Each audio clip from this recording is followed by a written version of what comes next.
Sorry.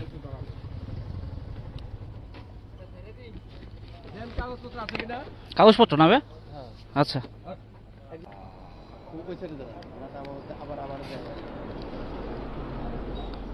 এই যে tax, হ্যাঁ হ্যাঁ আছে আছে আছে, সব আছে।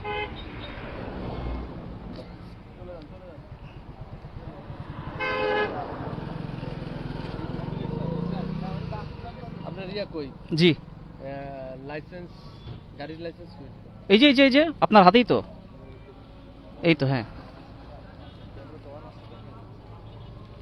মেয়াদ আছে স্যার? হ্যাঁ মেয়াদ আছে।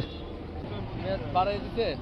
না এখনো মেয়াদ আছে, ফেব্রুয়ারি পর্যন্ত মেয়াদ আছে। আপনার স্মার্ট কার্ড হয়নি এখনো ওটা? না না এখনো হয়নি, নাম ট্রান্সফার হয়েছে তো। হ্যাঁ সেকেন্ড হ্যান্ড কেনা, এরা ওনারশিপ ট্রান্সফারের স্লিপ। জি ট্যাক্স টোকেনের মেয়াদ হলো আপনার 26 সালের ফেব্রুয়ারি পর্যন্ত। হ্যাঁ হ্যাঁ এটা তো ট্যাক্স টোকেন, এটা তো আপনার ইয়া। এটা হচ্ছে অ্যাকনোলেজমেন্ট স্লিপ। জি আসসালামু আলাইকুম।